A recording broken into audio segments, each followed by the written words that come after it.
नमस्कार दोस्तों, स्वागत है आपका हमारे YouTube चैनल पर। दोस्तों, आज का हमारा वीडियो जो है वो धीरेंद्र ब्रह्मचारी के ऊपर आधारित है। धीरेंद्र ब्रह्मचारी जो कि सर्वप्रथम योग गुरु भी माने गए हैं, जिनका रामदेव से भी पहले योग की दुनिया में नाम आता है। जी हाँ, आप सुन रहे हैं धीरेंद्र ब्रह्मचारी का किस्सा, जो कि साउथ दिल्ली के पॉश एरिया फ्रेंड कॉलोनी में रहते थे। एक से बढ़कर एक कोठिया और उन सब के आगे कई लग्जरी कारें खड़ी होती थी। यहाँ की A50 नंबर की कोठी में एक जमाने में शक्तिशाली नेताओं, अभिनेताओं, बड़े उद्योगपतियों का दिन भर आना जाना रहता था। और ये सब योग गुरु धीरेंद्र ब्रह्मचारी से कुछ मिनट मिलकर ही अपने आप को खुशनसीब महसूस करते थे। धीरेंद्र ब्रह्मचारी फ्रेंड कॉलोनी में ही रहते थे, तब उनके पूरे जलवे थे। उनकी पहुंच प्रधानमंत्री आवास सफदरजंग रोड तक थी। वह प्रधानमंत्री इंदिरा गांधी के योग गुरु थे। वह लगभग रोज ही इंदिरा गांधी को योग करवाने जाते थे।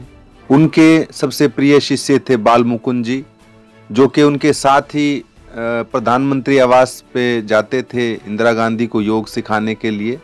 धीरेंद्र ब्रह्मचारी 1978 से 1983 के दरमियान दूरदर्शन पर योग की पाठशालाएं भी चलाते थे।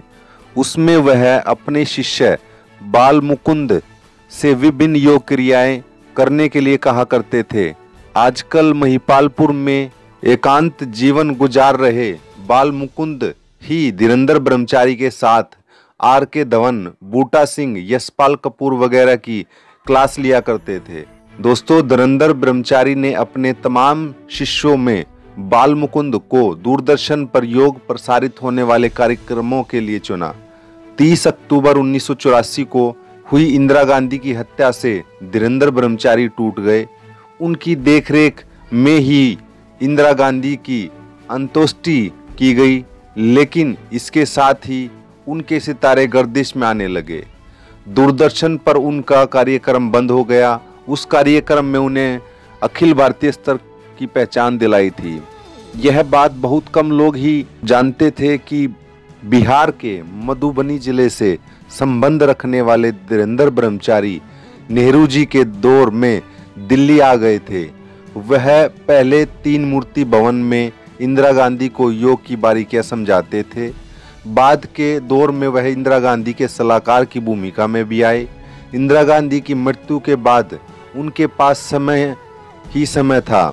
अब इस बेदिल दिल्ली ने उन्हें अपनी नजरों से दूर कर दिया और उनसे उनके गिने चुने मित्र ही मिलने लगे।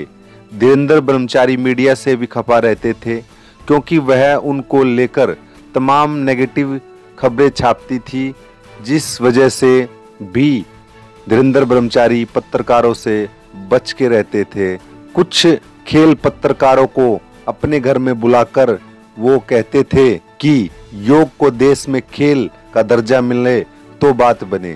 सन 1990 में धीरेंद्र ब्रह्मचारी की एक हादसे में मौत हो गई और उनके साथ ही उनके फ्रेंड कॉलोनी वाले घर के दरवाजे हमेशा हमेशा के लिए बंद हो गए।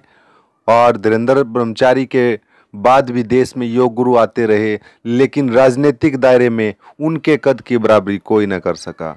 कैसा लगा आपको धीरेंद्र ब्रह्मचारी का किस्सा? दोस्तों, धीरेंद्र ब्रह्मचारी एक बहुत ही मानी हुई हस्ती हुए हैं हमारे देश में, जिनका वर्णन आज आपने इस वीडियो में सुना। अगर वीडियो पसंद आया हो तो वीडियो को लाइक शेयर जरूर करना। फिर मिलेंगे आपको एक नए वीडियो में।